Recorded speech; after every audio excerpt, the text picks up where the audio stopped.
यामध्ये जर तुम्ही बघितलं तर इथं आपला म्युच्युअल फंड पोर्टफोलिओ असतो, जे आपण SIP घेणार त्या ज्या बाय केलेल्या आहे इन्व्हेस्टमेंट आहे ती इथं दिसत असते. आपले होल्डिंग्स किती आहेत, SIPs किती आहेत हे दिसणार. Health, term insurance, motor insurance घ्यायचं असेल ते दिसणार. All mutual fund, top mutual fund, fix deposit करू शकतात. आता हे टॉप म्युच्युअल फंड आहे. ह्याच्यावर आपण जर गेलो तर विविध सगळ्या स्कीम दिसतात आपल्याला.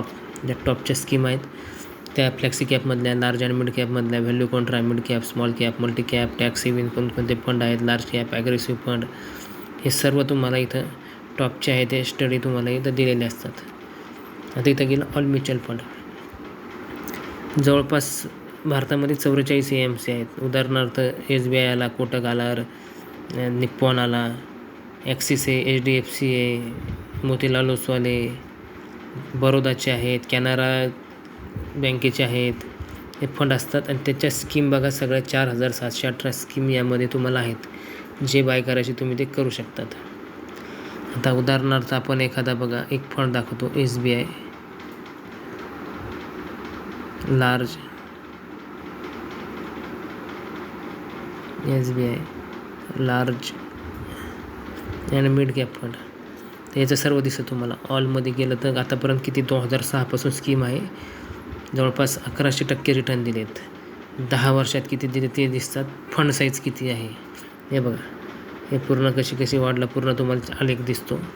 याचा परफॉर्मन्स दिसतो. कॅल्क्युलेटरचं तुम्ही बघू शकतात. लमसम SIP कसे हे बघा.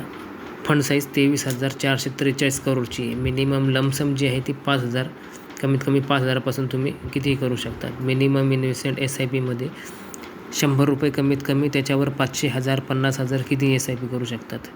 होल्डिंग कोणकोणत्या शेअर्समध्ये आहेत ते दिसतं. तुम्ही हा फंड घेतल्यावर इथं पैसे तुमचे लागतात. HDFC, Reliance, ICICI, state bank, HDFC, AMC, Voltas, ह्या शेअर्समध्ये तुमचे पैसे लागतात. आणि किती पर्सेंटमध्ये लागतात हे तुम्हाला दिसतं. 4.25%, 4.5%, 3.5% या प्रकारे. आता इन्व्हेस्टमेंट करायची तुम्हाला, लमसम करायची. इन्व्हेस्टमेंट अमाऊंट जितकी टाकायची तुम्हाला कितीची करायची, 50,000, 1,00,000, 2,00,000. तसं तुम्ही केलं, 1,00,000 टाकलं, ॲड टू कार्ड करायचं आणि पुढे जाऊन पेमेंट करायचं. आता याच्यात SIP कशी करणार समजा, हे बघा. याच्यात तुम्ही गेले, इन्व्हेस्ट केलं, SIP केली, SIPवर क्लिक केलं, इथं टाकले तुम्ही ₹1,000 SIP. तारीख किती टाकायची, 5 टाकली, सेव्ह केलं. म्हणजे ज्यावेळेस तुमच्या बँकेत तुम्हाला वाटतं का त्यावेळेस पैसे असतात, पेमेंट होतं, ती तारीख तुम्ही टाकायची. इथं किती महिन्याचे किती वर्षाचे SIP करायचे तुम्ही करू शकता. 5, 10, 15, 20, 25 वर्ष किंवा अंटील कॅन्सल राहून द्यायचं. म्हणजे आपोआप पेमेंट चालू राहतं. आणि ॲड टू कार्ड करायचं. ॲड टू कार्ड गेलं तिथं जायचं, व्ह्यूमध्ये जायचं आहे बघा. इथं गेल्यावर व्ह्यूमध्ये जायचं. आता आपण कोणती घेतली होती हे बघा, SBI लार्ज कॅप ही बघा. ही आपण घेतली SBI large and mid cap. इथं तर काय करायचं, आपण UPIवर जायचं पेमेंट करताना. UPI सोपं असतं, UPI करायचं.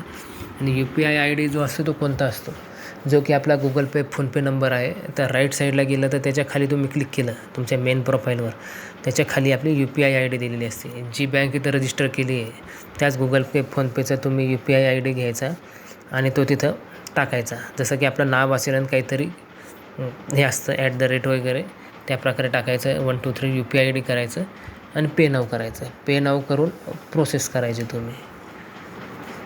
आणि या प्रकारे तुमची SIP समजा बाय होऊन जाते. फर्स्ट पेमेंट होतं. त्यानंतर तुम्हाला जे आहे ते ॲटो पे करावं लागतं. ॲटो म्हणजे पे म्हणजे काय, जोपर्यंत ॲटो पे करत नाही तोपर्यंत तुमची SIP ही चालू होत नाही, परत पुढच्या महिन्याला कट होत नाही. जेव्हा तुम्ही फर्स्ट पेमेंट करतात त्यावेळेस हे जो चॅट बॉक्स आहे, ह्या चॅट बॉक्सवर एक मॅसेज येतो. त्या मॅसेज तिथं येतो, your SIP incomplete, please auto pay. तर त्यावर ॲटो पे करून प्रोसेस करून आपली प्रोसेस करायची. त्याला मॅन्डेट प्रोसेस म्हणतात, ती प्रोसेस करावी. त्यानंतर बघा, आता याच्यामध्ये कॅल्क्युलेटर असतं. तुम्हाला सहज सोपं कॅल्क्युलेटर येतं. हे बघा, इथं क्लिक जर केलं तुम्ही तर इथं तुम्हाला बघा लमसम म्हणजे एकाच वेळेस तुम्ही पैसे टाकतात. आता समजा तुम्ही केली इथं 5 लाखाची इन्व्हेस्टमेंट. आपण इथं 5 लाख टाकले आहे बघा, इथं आले 5 लाख रुपये. आपण ठेवले 20 वर्षे लाँग टर्ममध्ये आपली रिटायरमेंट प्लॅनिंगसाठी किंवा चाइल्ड फ्युचरसाठी. तर मिनिमम आपल्याला बघा 15% जर रिटर्न मिळाले तर जवळपास 5 लाखामध्ये तुमचे 1 करोड रुपये बनतात. आणि तेच तुम्हाला 17% जर मिळाले तर 1 करोड 46 लाख बनतात. आणि हेच तुम्ही अजून 5 वर्ष वाढवले तर 3 करोड 40 लाख बनतात. बघा फक्त 5 वर्षाचा जो फरक आहे तो 1 करोडचा डायरेक्ट तुम्हाला 2.5 करोड का वाढले, कारण की जी कंपाऊंडिंग म्हणतात व्याजचा जो फायदा आहे तो तुम्ही जितकं लांब राहता तितका तो जबरदस्त पुढे बनत राहतो. खूप फास्ट पैसे बनतात, या प्रकारे फायदा होतो. आता SIP केली. SIP बघा तुम्ही समजा आपण SIP कितीची करू शकतो आपापल्यानुसार, ज्याची कॅपॅसिटी आहे त्यानुसार. समजा एखाद्याचं पेमेंट 1 लाख रुपये असेल तर ते 20 ते 25 हजार रुपयाची SIP करू शकतात, कारण की आपला जो गोल आहे तो फास्ट बनून जातो. हे बघा आता एक मी 5,000ची SIP लावली. आपण हे बघा 15 वर्षे थांबलो 41 लाख, 9 लाखाची इन्व्हेस्टमेंट झाली. 20 वर्ष थांबलो 1 करोड, आणि 25 वर्ष आपण केलं तर 2 करोड 40 लाख रुपये. आणि त्याच्यामध्ये तुम्ही फक्त बघा 5,000 फक्त वार्षिक 500 रुपयाची इन्क्रीमेंट केली, म्हणजे 500 रुपये दरवर्षी वाढवले तर 5,000चे 3 करोड 61 लाख रुपये बनू शकतात. आणि तुमची इन्व्हेस्टमेंट किती झाली, फक्त इन्व्हेस्टमेंट होती फक्त 33 लाख रुपये, आणि त्याच्यावर गेन झाला 3 करोड 28 लाख. इतका जबरदस्त रिटर्न आपल्याला मिळत असतात. फक्त गुंतवणूक केली पाहिजे आणि करत राहिलं पाहिजे. आपोआप पैशाला पैसा बनत असतो. या प्रकारे तुम्ही SIP करू शकतात. सर्वात महत्त्वाचे फंड सिलेक्शन आहे.